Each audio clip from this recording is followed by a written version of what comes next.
Sunday afternoon, it is gorgeous out. And it's not lost on me for the church-going folks. You had service. If you're not a church-going folk, like maybe you're a sports fan, football is on right now. And, you know, on my way over here, we were talking a little bit, and I'm from Cleveland, Ohio. And that's a blessing and a curse because I'm so proud to be from Cleveland. It's the butt of many jokes, no question. I mean, we're the mistake on the lake, our rivers caught on fire, and there's all types of goofy things that come with that. And our sports teams oftentimes find all types of miserable ways to lose, and it's just heartbreaking. But you can understand that, like, with that, the person that sits in front of you is extraordinarily loyal. I have had to eat a lot of crap sandwiches in my lifetime, and yet I still go back to the people that have held me hostage my entire life. So, on the way here, you know, I'm listening to literally the sports announcers just, I mean, on air. Who's seen the movie Major League here with, Bob Uecker and the Cleveland Indians? Well, they're the Cleveland Indians then, but now they're the Cleveland Guardians. Anybody seen Major League? No? Well, Bob Uecker, who announces for the Brewers, you know, he's been doing it for decades. He plays the sports announcer for the Cleveland baseball team, and he's in the booth drinking, and he's just losing his mind because the team is awful.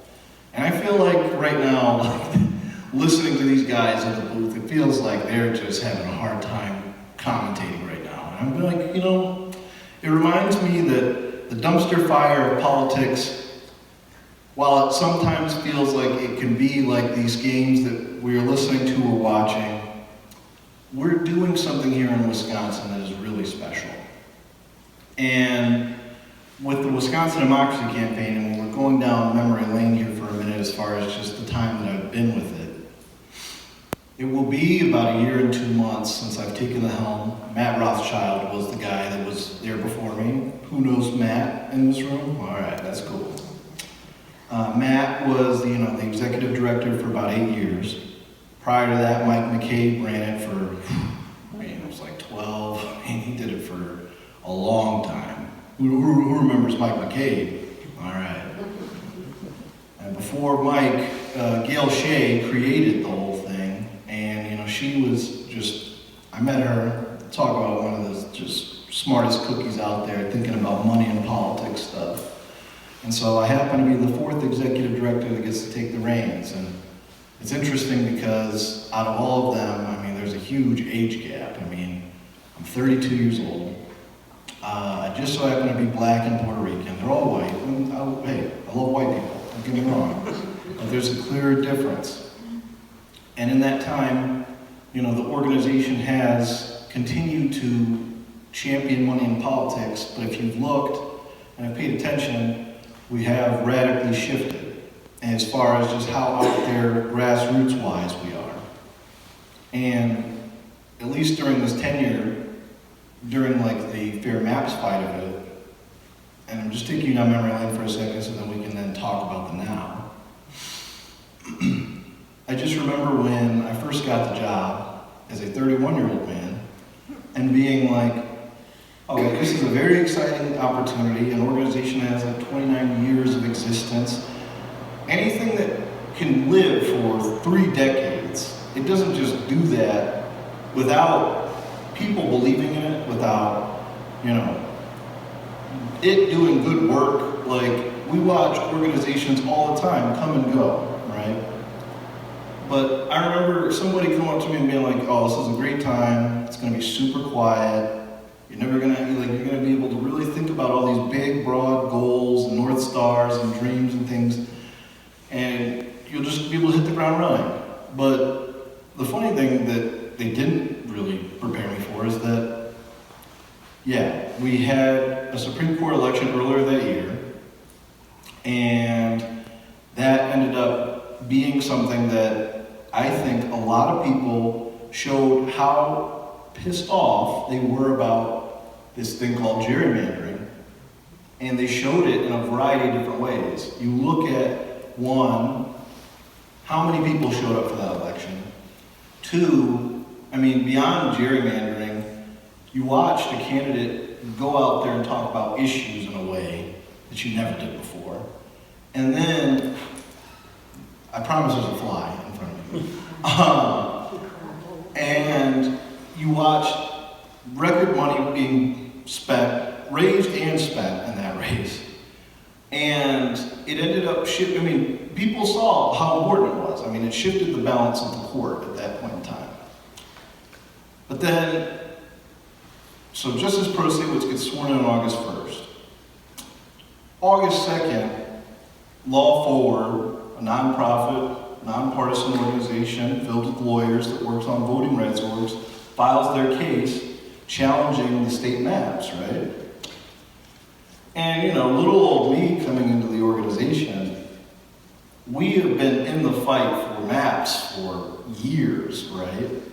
And I'm like, all right, well, I don't even have a second to breathe or even think about anything. And I'm just looking back at just the history of this thing, looking back at just how far we've come here in Wisconsin. I mean, do you remember, what it was like 5 years ago, 10 years ago, 15 years ago in the state? I've only had the luxury of being a Wisconsinite for 10 years now. I get to celebrate my 10-year anniversary because I moved here to go to law school at Marquette. But I can tell you that, geez, this fly loves me. But I can tell you that back even in 2014, I remember this being an issue that people were starting to really talk about a lot.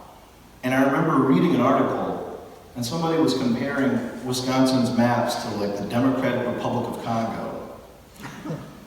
And if you can understand what that really means, the Democratic Republic of Congo is one of the most corrupt governments that exists in the world right now. They are not a democracy, okay? They might have democratic in the name of the country, but if you actually study what goes on there, they prop up elections all the time, and they're just, it's fraudulent what happens there, all right? So, to watch from afar what a lot of people in this room and people outside of this room have been up against for years, to watch a legislature so brazenly, just in emails and in the public and behind closed doors, treat Wisconsinites as if they're just political pawns. I knew that I couldn't just sit on my hands and just do nothing. And so, one of the early actions, I'm a big grassroots guy. And as a lawyer, it's an interesting thing because the lawyers are always, you imagine these guys wear tight pants, they have big butts, and they're great at golfing, right? But, I can fit a pair of khakis decently. Am I good at golfing? It depends. Maybe a few drinks, I can hit the ball decently. But I'm a guy that likes to be out there in community with folks because I really think that we get change when the grassroots people are mobilized, when the politicians and the people in power get to actually see that the people are a unified front. Because a lot of times, they think that we're all asleep. They think that we're not paying attention. Why? If they didn't think that, we realized, very early on, the first actual public hearing on a piece of legislation that was about redistricting. Does anybody know when was the last time prior to late last year in 2023? Does anybody know when was the last time there was a public hearing on a redistricting bill here in Wisconsin? Anybody, just take a guess. 2009? That's actually a pretty damn good guess. Holy cow. Anybody else? He might actually be right. I gotta do the math in my head right now, but he's close, I think. Anybody else want to take a guess? So, I'm gonna try and do the math in my head, because I remember back when we first watched Speaker Robin Wallace bring up the Iowa model. I remember hearing the Iowa model being touted out a ton. It was called AB 415. Right, show of hands. Is Iowa, Wisconsin? I didn't think so either. I know that Iowa is one of those places that oftentimes talks about how they have the gold standard of redistricting. But again, Wisconsin is so different demographically, geographically, and also the way that our constitutions are written, the way that our legislature looks. So to try and just rubber stamp a bill like that, and then also not even entertain public hearings around that, it just feels so fishy. And so we have, on one hand, the lawsuit that's happening, the Law Forward brings a challenge to maps. We have Speaker Voss literally trying to railroad AB 415, the Iowa model through. And they pass it in the Assembly, no public hearing. And we're outraged. And I'm just like, all right, like, I'm like a month on the job at this point. I'm like, I want to do what I know. Like, let's get people up. Let's start showing that, like, this is unacceptable. And we've had our own public telling, where since we didn't get a hearing, we're going to tell cardboard cutouts what we feel. And we had big old cardboard cutouts of Robin Voss and, you know, the people that are actually in power that are making these decisions. So Senate Leader Devin LeMahieu, Speaker Robin Voss. There was one other cardboard cutout that we had. We had over 100 people in the Capitol, and there were so many people just testifying because I mean, how fair is it, any of you, like how fair is it if we were all kids at one point in time? And I mean, look, sometimes like, you know, the parents get it right, sometimes the parents get it wrong, but in the moments where the parents do get it wrong, if your parent is just absolutely going nuts on you, and you legitimately are just saying, hey, like, just for 1 second, can you just hear me for a second, please? Like, I just want you to just, I'm your son, I'm your daughter. And they're just like, no. I brought you in this world, I can take you out, this is a dictatorship, I don't want to hear it, and if you keep it up, you're going to be grounded, no video games, no TV, no radio, no nothing. And it's like, okay, well, aren't we a family? Aren't we allowed to at least just, can I just say hello for a second? You would not even entertain being able to talk to this man about anything, all right? And so after the public telling, what was very interesting is what ended up happening. Media ended up covering it, and then the first public hearing in 13 years, so I'd have to do the math on that, you might be right, but from that moment, and that was September, October of 2023, the Senate just miraculously schedules a public hearing and they give us like 5 days to prepare for it. I love that for us. And I'm like, oh man, I'm praying. I need to up my hair medication. I think I'm gonna go bald by then. You know, I'm like, how many more times can we rapidly respond to these guys? So after that, like we were able to get, again, over 100 people into the Capitol, 5 hours worth of testimony. Can anybody guess how many people were in support of the Iowa redistricting model? Zip. I think it was one. There was, you were probably, I think there was like one person the whole day. I think they were able to find one stooge to come in and be like, hey, you know, we think this is great. And we're just like, oh man, you really are drinking the Kool-Aid. So it was a lot of cat and mouse to really be able to get there. And I'm going to just give you a little insider information here because it's really important to talk about this for a second. Because where we're going after this is going to be so critical. Because at the end of the day, it's not about Republican maps, it's not about Democrat maps, it's about fair maps at the end of the day. We want maps that are going to actually represent the people at the end of the day. And I've watched states that have had Democrat majorities and they've gerrymandered the hell out of the maps. I've watched here in Wisconsin, Republicans have the pen and be able to gerrymander the hell out of it. And it's not about strong-arming, it's not about, you know, making the other person say uncle. Like, this is not like schoolyard bullying type politics here. We're supposed to be trying to figure out what's going to be best for everybody. And I can just remember, like, as the Supreme Court decision got decided, and who remembers what the Supreme Court's reason was as to why the maps were unconstitutional? What was the one reason? And it's a one word. Like, they based it on this one word and it starts with a C. Contiguous. Bingo. Anybody know what like contiguous or contiguity mean? Together. Together, touching. And it just baffles the mind that you had people arguing and saying like, oh, wow, you know, these maps are actually great, but yet if you actually looked at them, there were so many districts that weren't touching. And yet it's so clear in like the Constitution that the maps must touch. And, yeah, this didn't fly. You must smell the cologne I got on. And so, while the Supreme Court is figuring out what they're going to do and what they're going to decide on the map side of it, the legislature is like, well, let's try and get in front of the Supreme Court. Like, we don't want the Supreme Court to pick the maps, so like, let's pick what map's going to hurt us the least here. And while they're doing that, you know, they really narrowed in on Governor Evers' map that he submitted to the Supreme Court.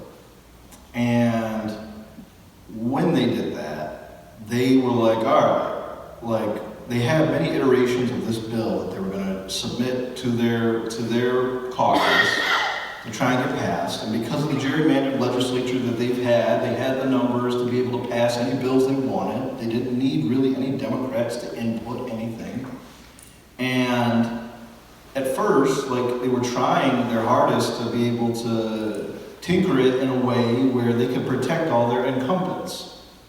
Where, you know, the maps are going to change the districts, and there's going to be people that are going to be out of place, and I'm sure where you're living, I mean, I'd have to study specifically this area, but you guys can let me know. Here in the area, are there out of place lawmakers, or are your lawmakers still in the right, like, are they still in the same district, or they get moved out of their district? Do you know that? Got moved out of the district. They got moved out? Yeah. Yeah? On the assembly side. Yeah, On the assembly both side. Both sides. Okay. Well, in the Senate though, so Mount Horeb didn't used to be in the 51st district. Oh. And so now Mount Horeb is in the 51st district, and the 17th Senate district is Markline. Oh, wow, that's So trippy. he would be our representative currently. Technically. But he lives out of the district Wow. currently. So he's gonna, you know, now there's somebody currently running who lives in where he lives now. Sarah Kajewski, I think her name is. Yeah. But when his term is up, he's gonna have to decide either he's gonna have to move Yeah. or somebody else will run. Wow. What a conundrum. Interesting. You guys got some interesting times here, Ed. Yeah. Holy Toledo. So they first tried to slip one past the goalie and not let anybody get a chance to read the bill, but really like me and some of the other lawyers were reading it as fast as we could, and we're like, all right, like it looks like they're trying to protect the incumbents. And the agreement is that, look, the biggest thing at the end of the day is that a legislative signed map is going to be more secure in front of the SCOTUS, the federal Supreme Court, than a judicial, like, selected map here in the state of Wisconsin. And so it's better if we can get, you know, something that the legislature will actually agree on and the governor can sign versus letting the state Supreme Court pick something. Just so that down the road, if there's any complaints or anything, it won't get thrown out and then we get thrown into chaos and not get thrown into limbo. So we're like, you know what? Us in the Fair Maps Coalition and the Democracy Campaign, we're just like, you know what? We're not going to accept anybody trying to change any of the maps that were submitted. You either, if you're going to submit something and you're going to try and create legislation out of it, you better keep it the same. Otherwise, you're not going to get any stamp of approval from us. And I tried my hardest. I mean, I was lobbying around the clock, like literally going cross-eyed, just drinking as much coffee and just, at that time, I was watching a lot of Golden Bachelor. Now, it's funny, now Golden Bachelorette's on TV now. Man, I suggest you watch it, it's a great show. Joan's a great bachelorette. Anyways, so So they tried to do that and they failed. And then they were like, you know what, we're running out of time. The Supreme Court's about to pick a map, and we don't want them to basically create a scenario where we're going to be screwed. So let's just put the governor's map on the floor and get it voted on and get it to the governor and have him sign it, kill the Supreme Court case, and like, let's move on. And you got to watch, like, a bunch of people, like the speaker and some other folks, they were like, we can win on the governor's maps, yada, yada, yada. And I remember being, during the State of the State, I was in the building, and I was getting all these phone calls. People were like, oh, we've got these people behind the scenes that are saying they're going to try and sign this bill and make the governor sign it while he's in the Capitol. And it was just, it felt like something out of, like, one of these crime or, like, these thriller TV shows. And I'm like, oh my God, I'm going to have to camp out in the Capitol. I don't have my CPAP machine. This is awful.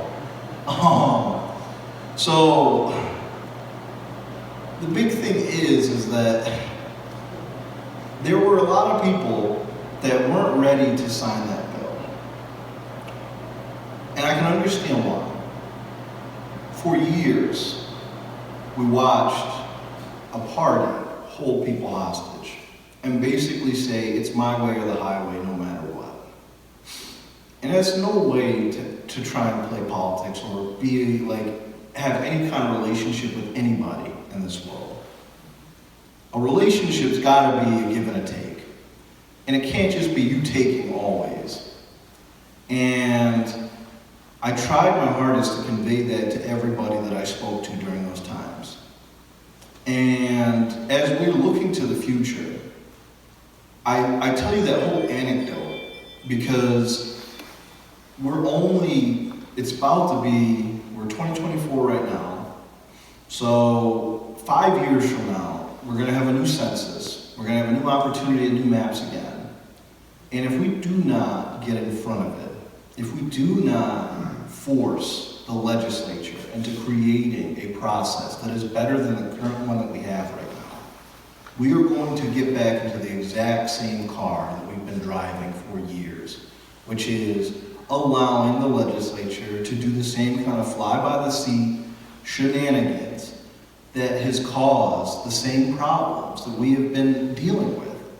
And those brochures that you have all around the room right now, and then some on the back table, there are so many issues that I know you guys care about, things that this state has been so desperately begging for. Think about, one of the things that for me personally just grinds my gears. Anybody remember that high-speed rail that was supposed to come here? I literally watched that train, and now it's in Africa right now. Like, we could go fly there right now and go visit it if we want to.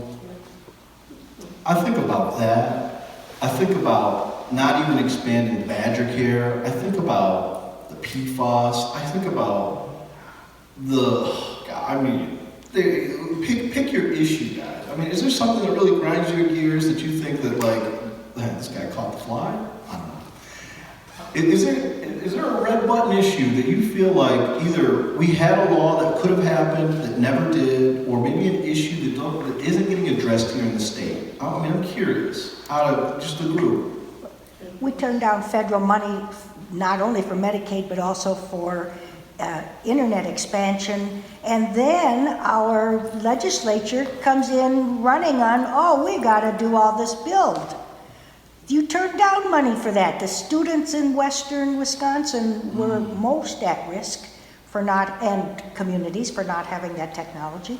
And it's our tax money going to somewhere else. Yeah, right. And That's true. Same way with the rail. Chicago, they just love very much that we lost all that money. And Anybody else? The way our public schools are not funded. Oh, Yeah. They're having to go to referendum for operating budgets. Do you know how many districts around the state right now have referendums on the ballot just to fund their schools? This is like the fourth one in 10 years or something. Wow. Year, every other year, every year, brand new referendum.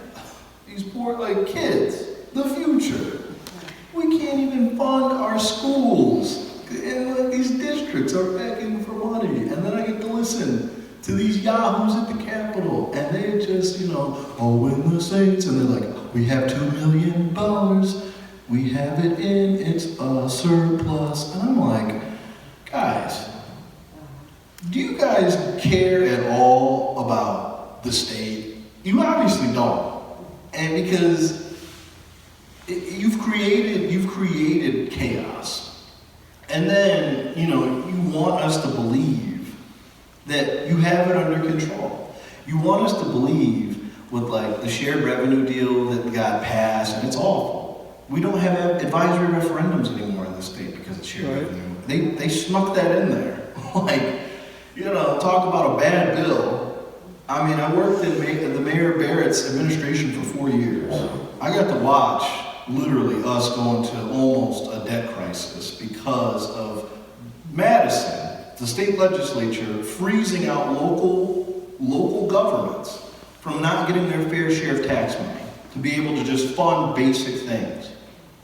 So it's like, it is so important to not, if you look at the picture of us being in the Capitol, and like I said, I was a yahoo in there, baseball cap, I was in there yelling, hooting and hollering because and I was crying too because I felt the weight of years of people bringing lawsuits, grassroots organizers mobilizing, activists just being out there trying to get this ball across the finish line, to have something to deliver on this fair maps fight. And we finally got a deal to the governor that got signed. And now, look, we're looking at an election here in November. We got your hand up, or was it the fly? Oh, the fly is just insane. Because there was so much blood, sweat, tears put into it. Jesus, this guy loves us. But it's like, it can all be turned on its head just like that if we stop engaging with it and stop caring about it. And we have one shot at the king right now and we really cannot miss. There's a reason why we're breaking records right now on fundraising. Because people actually see paths to winning elections that were impossible to win in the state legislature right now. And I'm telling you right now that the landscape and the amount of new lawmakers that are going to be in the Capitol after November is going to blow your minds. And it doesn't mean that, the balance is going to shift or anything like that. That takes time. Those things don't just happen overnight. But if we're able to continue to apply the pressure that we've been applying, and we continue to tell the electeds, and I can tell you, I've been on the elected side, people don't want to get off their butts and do things until you shake the tree and tell them, we're going to come in and we're going to raise hell if you do not do something. We're just an annoying gnat or a mosquito at this moment in time, and they're just going to try and swat us until we end up being, one of those things from the Ghostbusters that's like, you're going to need a machine or you're going to need something really big like a bazooka to try and take us out. Because right now, they're playing with house money. They think that it is all just going to be, if we just ride the storm long enough, they're going to get tired, it's going to go away, they're going to be quiet, they're not going to have enough energy. And I'm just like, you obviously don't know who we are. And it's why, and I think I'm recording, so people, if you're from Ohio and you know who I am, I'm sorry. I thought I was going to live and die in Ohio. I love Cleveland so much. I am a Cleveland spokesperson till the day I die. But Wisconsin has my heart forever. And the reason why is because of the people. The cheese and the Harleys and the bloodies and the custard is also a part of that calculation. But I have to say that being a Midwest guy and being able to watch the resilience of the people here, I feel like I'm right at home. I feel like I have a bunch of people that are fighters, people that have seen adversity, people that have been punched in the face and just don't give up. And I'm going to tell you, I don't like being punched in the face. I have felt it. And I can tell you that I am somebody that is I said it after the April amendments, and I'm going to say it again. We made history, guys. And it's something that we need to be proud of, but we can't rest on our laurels about. Because that can be taken away from us at any moment in time. And a nonpartisan redistricting process is going to be the key. It is going to take the keys out of their hands and put it in our hands. And I've watched other states. Michigan is a great example of a state that's figured it out, where the citizens have the power to actually be able to steer the drawings and the maps in a way that like the legislature can't put their thumb on the scale anymore. Because I'm tired of watching them go into these closed rooms, come out of it, and then be like, here's the bill. And it's got 1,000 pages to it. And then I gotta read it in about like 30 minutes. I don't know about you, like I've had to speed read in law school, but like to have to do that, like it's insane. It makes me hate reading, honestly. I didn't like reading before that anyways, but you know, give me the audiobook or something. These guys are nefarious. Like they do not care. They're like the James Bond villain in all the bad movies. And so when I think about the future and I think about this opportunity that we have that's really just sitting there on the table and we just need to grab it and think about like the big picture things that you want for this, not just for you, but for the future generations. Like we can radically change Wisconsin so that it could be something that actually works for all of us instead of just these people that they've forgotten what it's like to be a public servant. What it is to be, what that service actually means. And that's why I run in there and I'm like, man, I give them hell. Because I'm just like, you know what? If you don't get to hear it from anybody, I'm going to make sure that the voices that I have to listen to, and I have to go into these districts, I got to speak to people in rural communities, I got to go into the big cities, I have to travel the state constantly. And they tell me all the things that they're thinking about, and it's all important. But then you guys are out here goofing around and talking about all these issues that really don't move the needle for them, don't make their lives better. Their lives matter. They deserve to be able to enjoy all of the beautiful things that make this state special. And if you're going to try and get in their face and try and make them harder and make things difficult for them, you've got another thing coming. And we showed you. And we're showing you right now. Who thought that we would be able to defeat 2 amendments? Who thought that we would get ballot drop boxes back this year? Who thought that we would talk about Act 10 partially being rolled back this year? Who thought that we would be on the cusp of radically changing how the legislature looks in this state? And just think what 2025 and 2026 could be if we continue to keep our energy and just stay focused on this, just for a little bit longer. And we just have to keep at it.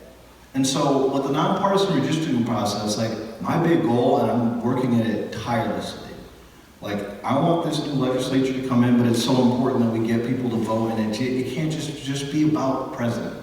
It can't just be about the Senate. It can't just be about Congress. I know people love the sexy races they see on CNN and Fox and MSNBC. What are the statistics telling you? Are you getting statistical feedback about all this?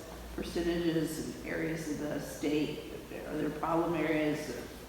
Well, and when you say like the data, like let's narrow the scope a little, because I do have data, but are you talking about like for a specific race? Are you talking about? I'm talking about this constitutional amendment, like the no. Is the no looking good, or? So I actually have polling happening right now for that. So I did a massive statewide poll around the Dropbox issue just because that fight has been very current. I think the amendment one I've been doing a little bit more. This fly is I'm about to get a swatter. The amendment one I was going to work on no matter what. And we've been working on no matter what. And that polling should be coming either later this week or at the latest next week to know where we're at. But I can just tell you, last time there was so many people on the opposition spending money towards it. This time there isn't. So, and also, I'm about to pivot to the amendment, so I do have a lot of things I want to say about it. Okay.